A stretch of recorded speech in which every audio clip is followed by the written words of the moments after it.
पौड़ी गढ़वाल से सांसद अनिल बलूनी ने दिल्ली में विदेश मंत्री एस जयशंकर से मुलाकात की। अनिल बलूनी ने विदेश मंत्री से चमोली के गोपेश्वर और कुटद्वार में पासपोर्ट ऑफिस खोलने की मांग की है।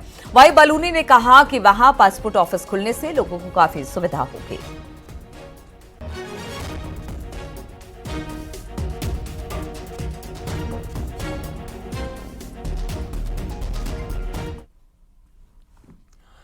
कांवड़ मेले की भीड़ के चलते हरिद्वार में स्कूलों की छुट्टियां घोषित कर दी गई हैं। 27 जुलाई से लेकर 2 अगस्त तक जिले की कक्षा 1 से 12 तक के सभी स्कूल बंद रहेंगे। इसके अलावा आंगनवाड़ी केंद्र भी बंद रहेंगे। हरिद्वार के डीएम ने इसको लेकर आदेश जारी कर दिया है। दरअसल इस समय हरिद्वार में कांवड़ मेला चल रहा है। कांवड़ियों की भीड़ लगातार बढ़ रही है। 27 जुलाई को डाक कांवड़ की शुरुआत हो जाएगी और इसके बाद कांवड़ियों की भीड़ लगातार बढ़ती चली जाएगी। इसलिए स्कूली बच्चों की सुरक्षा के मद्देनजर जिला प्रशासन ने स्कूलों की छुट्टियां घोषित कर दी हैं। यात्रा में विगत वर्षों में जितने श्रद्धालु आते थे उनसे अधिक श्रद्धालुओं के आने की संभावना है और इसी के दृष्टिगत 27 तारीख से लेकर 2 तारीख तक हमारे जितने भी स्कूल्स हैं, आंगनबाड़ी केंद्र हैं, ऐसे स्कूल कॉलेजेस जहां वाहनों से परिगमन करते हैं, तो पूरे डिस्ट्रिक्ट में हमने 27 तारीख से लेकर 2 तारीख छुट्टी घोषित की है।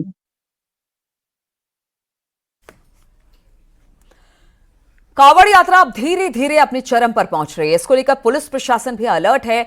वहां पर रूट प्लान के हिसाब से अब पुलिस कांवड़ में आने वाले तमाम बड़े वाहनों को नंगला इमरती से लंढौरा होते हुए हरिद्वार भेज रही है ताकि जाम की स्थिति ना बन पाए। 27 जुलाई से डाक कांवड़ शुरू होगी और इस बार पिछले साल की तुलना में ज्यादा कांवड़ियों के आने की उम्मीद जताई जा रही है। ऐसे में जाम से बचने के लिए पुलिस ने अभी से प्लानिंग शुरू कर दी है। जो भारी वाहन हैं, जिन पे डीजे हैं, ट्रॉले हैं, ऐसे वाहनों का डाइवर्जन वाया लंढौरा, लक्सर, पथरी होते हुए बैरागी कैंप के लिए किया जा रहा है और इसके लिए पर्याप्त पुलिस बल तैनात किए गए हैं। लोगों से भी अपेक्षा और अपील की जा रही है कि वे जो भी यातायात संबंधी निर्देश दिए जा रहे हैं उसका अनुपालन करें। हरिद्वार के हर की पैड़ी से कांग्रेस की केदारनाथ प्रतिष्ठा बचाव यात्रा शुरू हो गई है। सुबह कांग्रेस के प्रदेश अध्यक्ष करण माहरा ने कांग्रेसी कार्यकर्ताओं के साथ मिलकर गंगा पूजन किया। कांग्रेस की पदयात्रा का शुभारंभ किया। इस यात्रा में कांग्रेस के सीनियर नेता भी शामिल होंगे।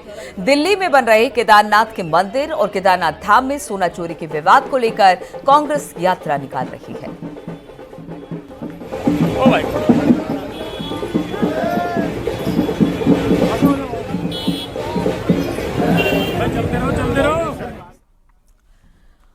और बागेश्वर में नदियां डंपिंग जोन बन गई है। यहां पर नई सड़क बनने का मलबा हो या फिर किसी सड़क का पहाड़ से गिरा हुआ मलबा सीधे नदी में इस वक्त डाला जा रहा है, जिसकी वजह से काफी चिंता हो रही है।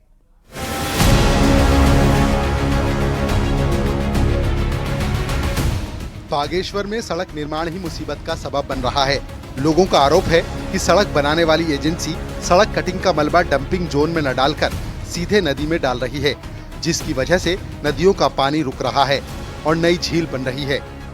नदी में कई स्थानों पर मलबा जो है वो नदी में फेंक दिया जाता है, जिसकी वजह से नदियों में पानी अवरुद्ध होता है और झील बनती है और यह झील जो है पंपिंग योजनाओं और को प्रभावित करने के साथ ही अन्य खतरों को भी जन्म दे सकती है। कार्य करने वाली एजेंसीज हैं और जो ठेकेदार हैं वो डंपिंग यार्ड में इकट्ठा करके जहां तहां नदियों में मलबा फेंकने का काम इनके द्वारा किया जा रहा है, जिसकी वजह से सड़क बाधित हो रही है और जो मलबा नीचे नदी नालों में जा रहा है उससे एक गाद निकलने के बाद नदी में एक बाढ़ आपदा आने की जैसी स्थिति पैदा कर रही है।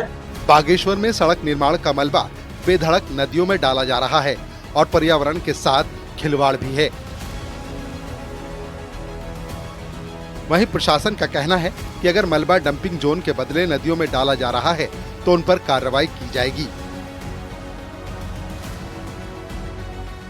कि जो मलबे का निस्तारण जो कटिंग से निकला है उनका निस्तारण डंपिंग जोनों में ही किया जाए।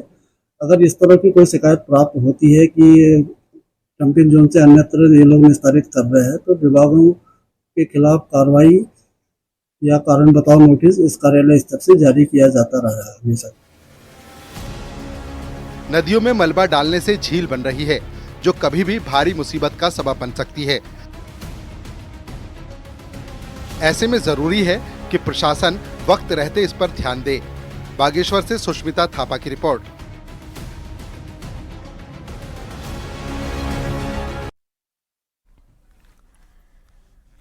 और सावन के महीने में चमोली की भोटिया जाति के लोग भारत चीन सीमा पर पहुंचते हैं। वहां पार्वती कुंड में स्नान करने के बाद अपने देवी देवताओं की पूजा करते हैं। इस साल कोशा गांव के लोग पार्वती कुंड पहुंचे। मान्यता है कि भोटिया जनजाति के लोग हर साल अपने देवी देवताओं को पूजने के लिए भारत चीन सीमा से जुड़े सीमाओं पर आते हैं और वहां पहुंचकर नाचते गाते झूमते दिखाई देते हैं।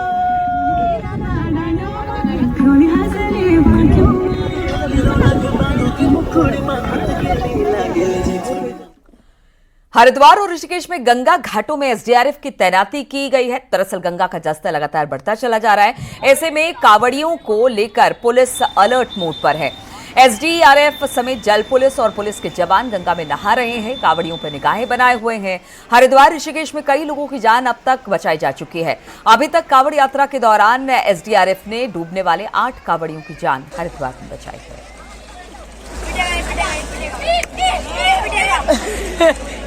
हम लोगों ने 950 लोगों का इसमें फोर्स की नियुक्ति की गई है और जितने भी हमारे घाट हैं वहाँ पे हम लोगों ने चूंकि डूबने की घटनाएं होती हैं तो वहाँ पे भी हम लोगों ने पीए सिस्टम्स पे लगवाए हैं ताकि कोई डूबने की घटना ना हो।